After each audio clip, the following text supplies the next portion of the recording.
ચંદ્રશેખરાય નમઃ. ભોળાનાથની ઝાંખી કરો. ચંદ્રશેખરાય નમઃ ઓમ. ચંદ્રશેખરાય નમઃ. ચંદ્રશેખરાય નમઃ. ચંદ્રશેખરાય નમઃ. ગંગાધરાય નમઃ. ગંગાધરાય નમઃ. ઓમ ગંગાધરાય નમઃ. ગંગાધરાય નમઃ. ચંદ્રશેખરાય નમઃ.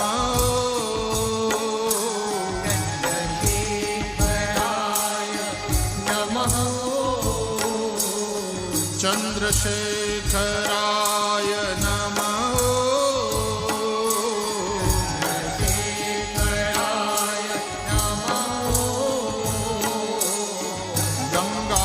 ગંગાધરાય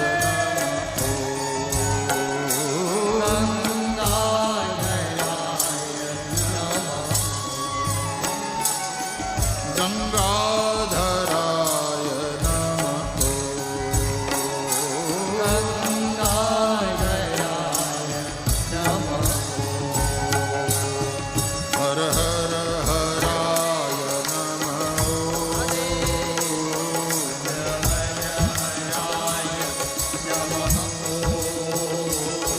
હર હર હરાય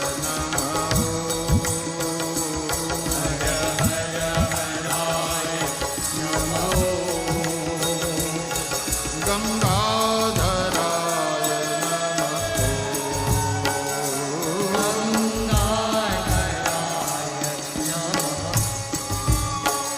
ઓમ ગંગાધરાય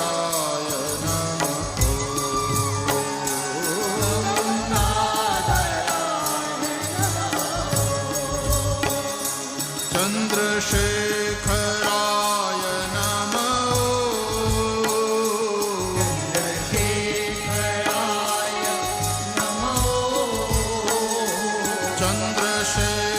ચંદ્રશેખરાય નમઃ.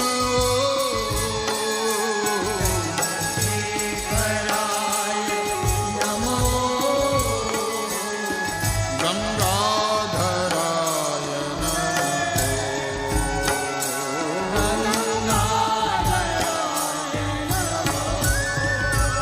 ઓમ ગંગાધરાય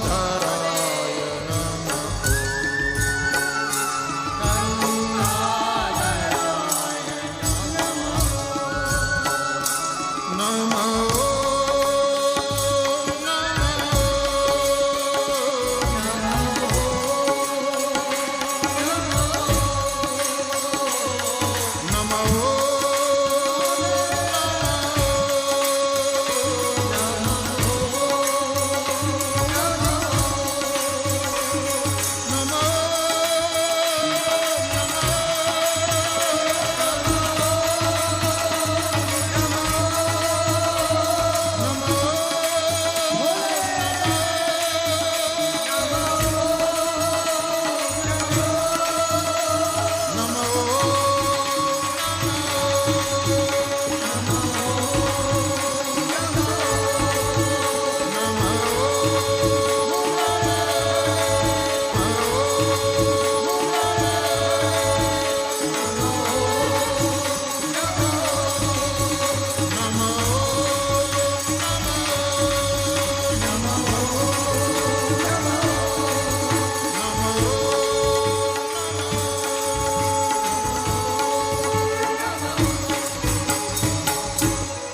ગંગાધરાય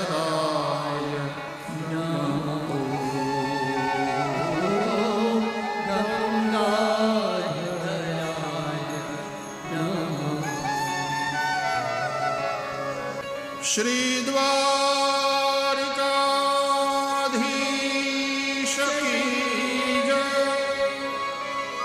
श्री गोवर्धननाथ की जय, श्री गिरिराज धरण की जय, श्री बालकृष्ण लाल की जय, सद्गुरु भगवान की जय। ओ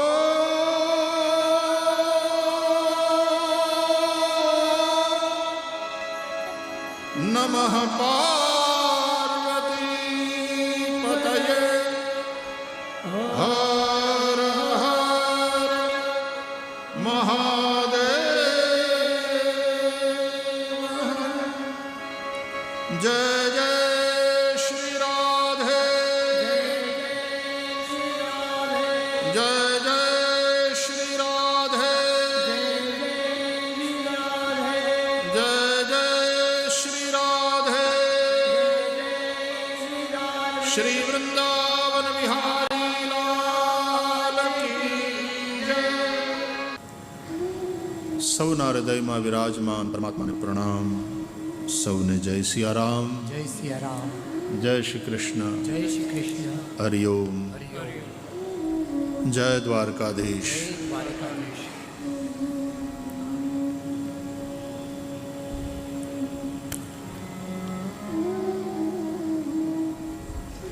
દ્વારકાનાથ પ્રભુની કૃપાથી જે જગદગુરુ છે, કૃષ્ણમ વંદે જગદગુરુમ, એક દ્રષ્ટિ જો મળે કે બધું જ મારા પ્રભુનું સ્વરૂપ છે, એના સિવાય કશું નથી અને એના સિવાય બીજો કોઈ નથી।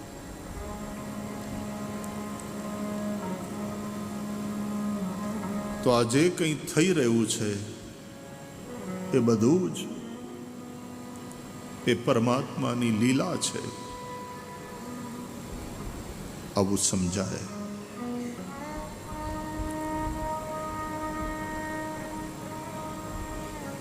ભગવાન અનંત ગુણગણ નિલય છે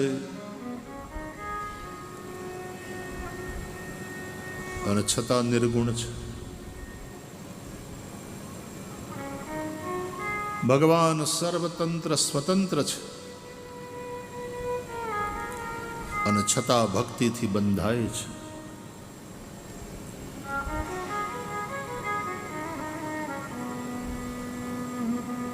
सो जो कुछ भी हो रहा उसकी लीला है। જેમ સમુદ્રમાં ઉછળતા મોજાઓ, સમુદ્રમાં તરતા મોટા મોટા જહાજો, નાની નાની હોડીઓ, ક્યારેક સમુદ્રમાં ઉઠતા તોફાન, ક્યારેક સમુદ્રની શાંતિ, આ બધું જ એક લીલા રૂપ છે। એમ ચૈતન્યના મહાસાગરમાં હો રહા હૈ સબ કુછ ખેલ।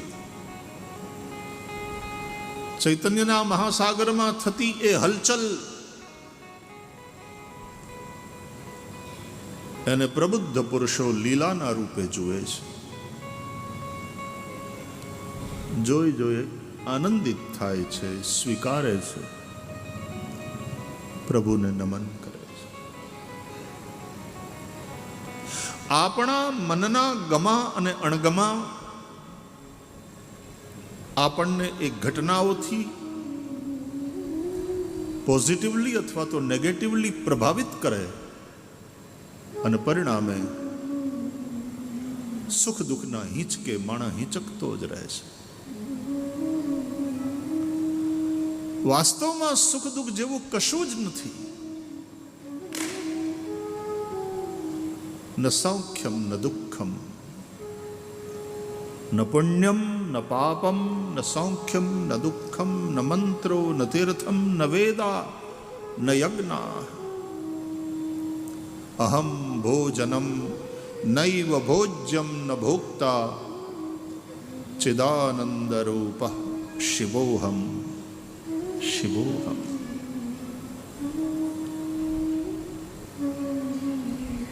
द्वंद्व का नाम है दुनिया। दुनिया है द्वैत। जैसे ही दो की बात आई, दुनिया की बात आई।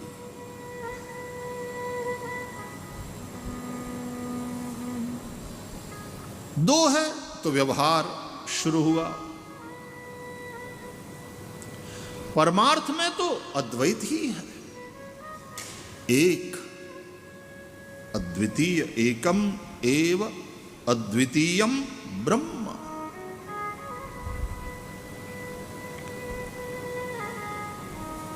दो है ही नहीं।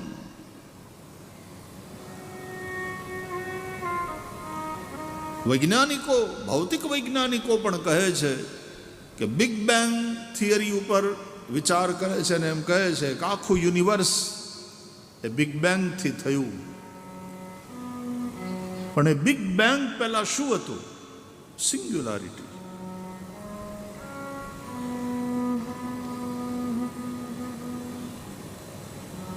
એ જ જે એક છે એ અનંત રૂપે પ્રગટ થાય છે. એની લીલા છે. એકોહમ બહુશ્યામી.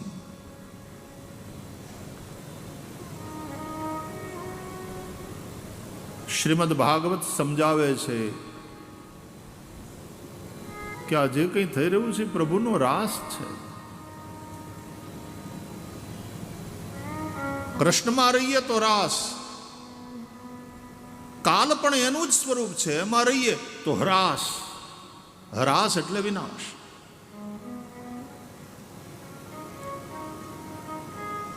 વિકાસ અને વિનાશ એ બંને સિક્કાના બે પહેલું છે. જે સમયે વિકાસ થઈ રહ્યો હોય છે એ જ ક્ષણે વિનાશ પણ થઈ રહ્યો હોય છે. હું તમને સમજાવું. જે સમયે આપણે મોટા થઈ રહ્યા હોઈએ છીએ એ જ સમયે આપણે ઘટી રહ્યા હોઈએ છીએ. કારણ કે શ્વાસે શ્વાસે જીવન ઘટતું જાય છે કે નહીં? આપણે ખર્ચાતા જઈએ છીએ પ્રત્યેક શ્વાસે.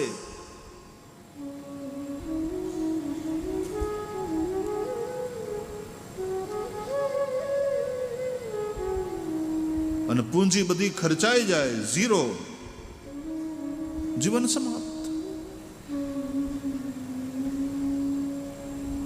એટલે કે ખેલ સમાપ્ત, એટલે કે નાટક સમાપ્ત. તમે નહીં, તમે નિત્ય છો. એટલે દ્રષ્ટાના રૂપે આપણે આપણી જાતને મૂકીએ, ખાલી જોતા રહેવા. અમારે મુંબઈમાં ઊંચા ઊંચા સ્કાય સ્ક્રેપર, ઊંચા ઊંચા બિલ્ડિંગ,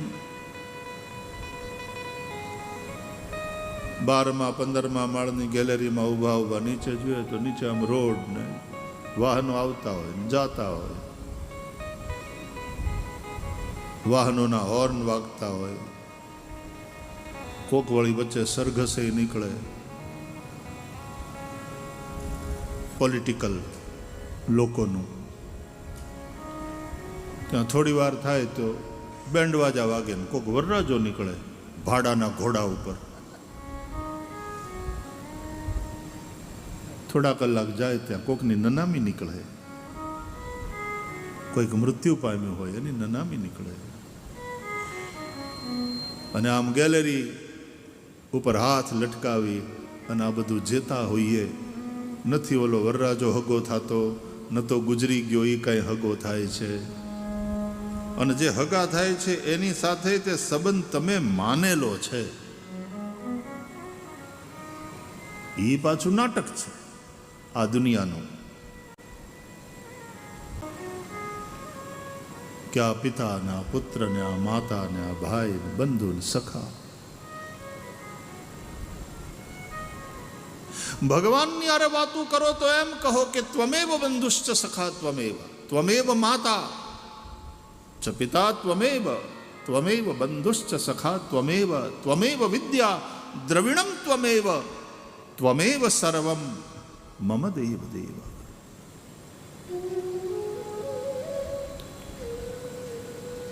અને આત્મતત્વની દ્રષ્ટિએ વિચાર કરો તો પિતા નૈવ મે નૈવ માતા ન જન્મ ન બંધુર ન મિત્રમ ગુરુર્નૈવ શિષ્ય ચિદાનંદ રૂપ શિવોહમ શિવોહમ.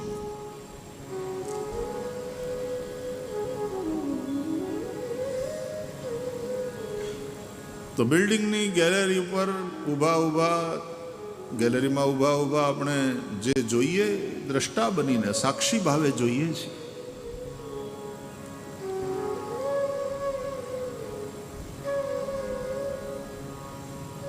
એમ બહુ સાક્ષી ભાવે જુઓ દુનિયાને, જે નાટક થઈ રહ્યું છે.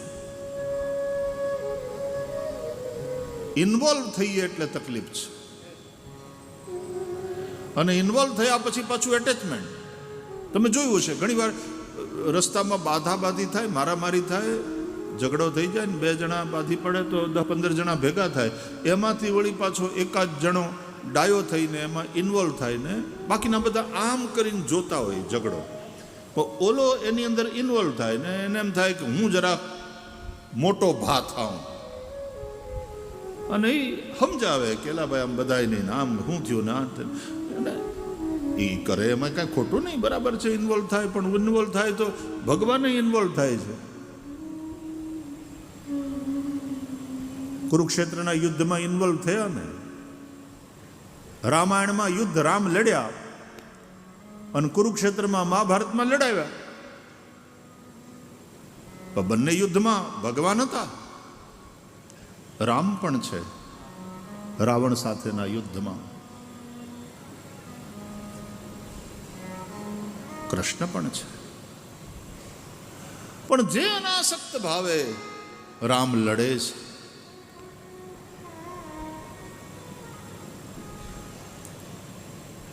મૃત્યુ સમયે શ્રી રામ લક્ષ્મણને કહે છે કે દશાનન રાવણ પાસે જા અને રાજનીતિ શીખ. આ બહુ મોટો માણસ છે, એની પાસેથી ઘણું બધું શીખવા જેવું છે.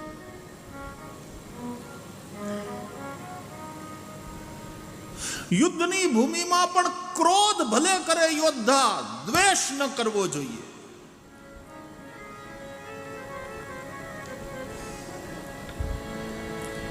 દ્વેષ ખતરનાક છે. એટલા માટે નમે રાગ દ્વેષૌ નમે લોભ મોહૌ મદો નૈવ મે નૈવ માત્સર્ય ભાવ.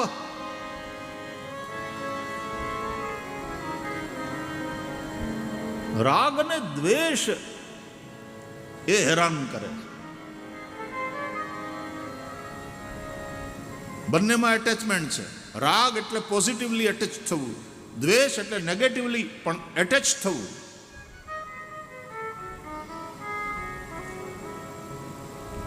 બંને સતત તમારા મનમાં રહે છે. જેના પ્રત્યે રાગ છે તે પણ, જેના પ્રત્યે દ્વેષ થાય છે તે પણ.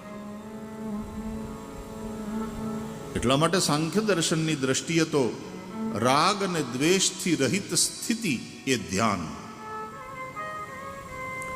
રાગોપહતિર ધ્યાનમ. રાગ દ્વેષ આવ્યા એટલે આપણે એટેચ થયા.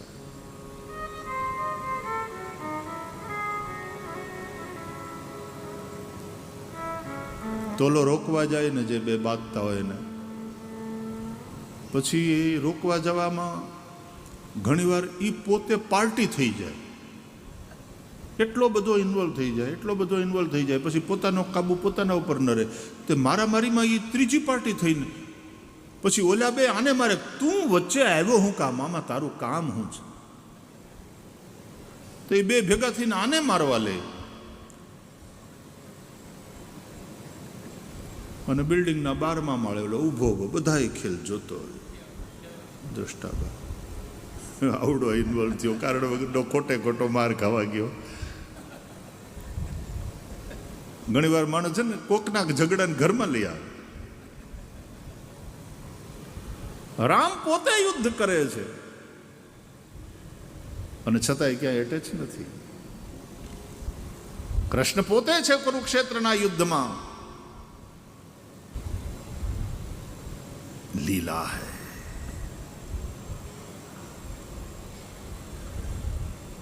નાટક ચાલતું હોય ત્યારે નાટકના પાત્રો એવી રીતે નાટક કરે જોવાવાળાને સાચું લાગે,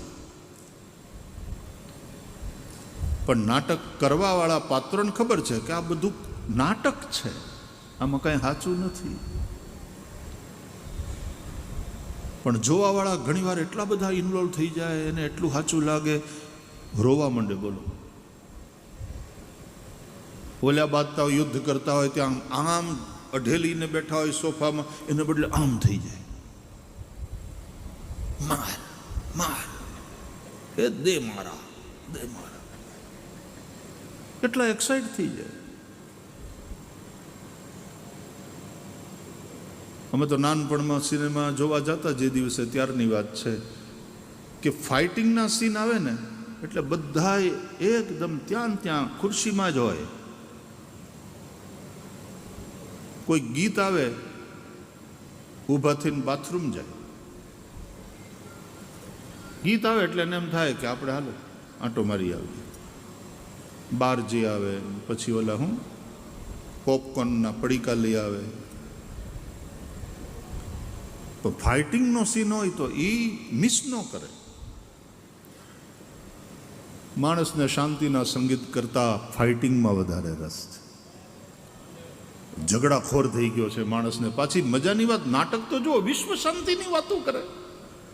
એ તું શાંત થા તો દુનિયા હમણાં શાંત થઈ જાય. એટલા માટે ચિંતકોએ કહ્યું છે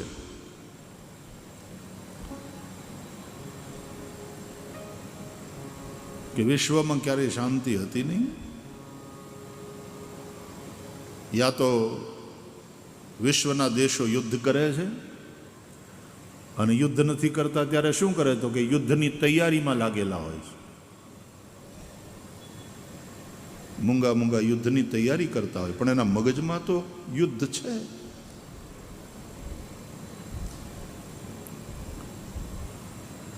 એટલે યુનેસ્કો જેવી જ્યારે સંસ્થા બની, તેના આમુખમાં લખાયું કે વિશ્વની અંદર શાંતિ અને ભાઈચારો કાયમ કરવો હશે તો ઇન્સાનના મગજમાં જે યુદ્ધ છે એ કાઢવું પડશે. એ જ્યાં સુધી નહીં નીકળે ત્યાં સુધી વિશ્વ શાંતિની વાતો બેમાની હૈ. આપણું વૈદિક વાંગ્મય, ઉપનિષદોના મંત્રો આપણે પ્રાર્થના કરીએ અને અંતે 3 વાર આપણે બોલીએ છીએ, ઓમ શાંતિ શાંતિ શાંતિ. દ્યૌઃ શાંતિરંતરિક્ષગો શાંતિ, પૃથ્વી શાંતિરાપ શાંતિ, ઓખદય શાંતિ, વનસ્પતય શાંતિ. આ બધું જ શાંત થાવ, શાંત થાવ. જેના અંદર શાંતિ છે. અને એટલા માટે અર્વાચીન વ્યાખ્યા સાધુની, એટલે જે શાંત છે ને જેના સાનિધ્યમાં શાંતિનો અનુભવ થાય છે એ સંત. શાંતિ પમાડે એને સંત કહીએ, એના દાસના દાસ થઈને રહીએ. શાંતિ પમાડે એને સંત કહીએ. ભાગવતજીમાં તો સુદામાને શાંત પણ નહીં, પ્રશાંત કયા. પ્રશાંત આત્મા જીતેન્દ્રિય. શાંતને તો ક્યારેક ક્યારેક ગુસ્સો આવે, પ્રશાંતને ક્યારેય નહીં. ભગવાન શાંત છે, પ્રહલાદ પ્રશાંત છે. તો ભગવાનને હિરણ્યકશિપુ પર ગુસ્સો આવ્યો કે મારા ભક્ત પ્રહલાદને આવો હેરાન કર્યો તે, આવો અત્યાચાર. તો એવો ગુસ્સો આવ્યો કે હિરણ્યકશિપુને મારી નાખ્યો. ભક્તિશાસ્ત્રની દ્રષ્ટિએ પ્રભુએ એનો ઉદ્ધાર કર્યો. પણ આટલો હેરાન પ્રહલાદ થયો, પણ પ્રહલાદના મનમાં બાપા માટે જરાય ભાવ ફેર ન થયો. એને ક્યારેય ગુસ્સો ન આવ્યો. ભગવાન શાંત છે તો પ્રહલાદ પ્રશાંત છે.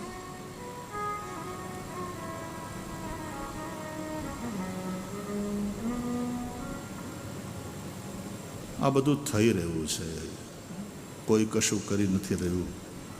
એમાં હું કરું છું આવું અજ્ઞાન થાય ને, ત્યાંથી ગડબડની શરૂઆત થાય. નરસિંહ મહેતાએ સીધા સાદા શબ્દોમાં સમજાવ્યું, એ હું કરું એ જ અજ્ઞાનતા, એ જ અજ્ઞાનતા, શકટનો ભાર જેમ શ્વાન તાણે, એ હું કરું.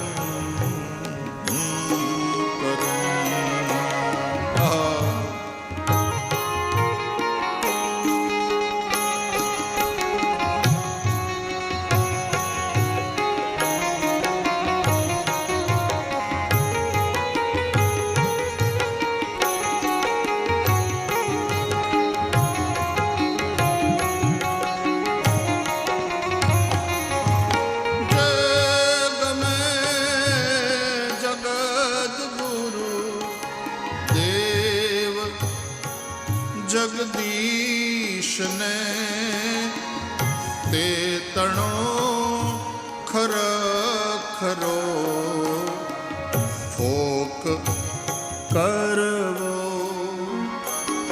એ જી આપણો ચિંતવ્યો. અર્થ કઈ નવસરે, અર્થ કઈ નવસરે, ઉગરે એક ઉદ્વેગ ધરવો, એ જગ હો જે ગમે જગ, એ જે ગમે.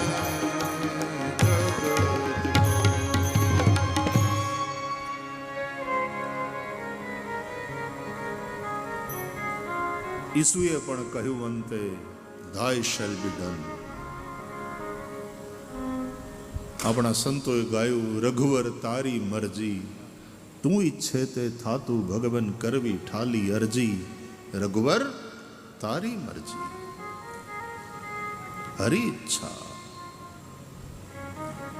ઈચ્છા ભાવી બલવાના.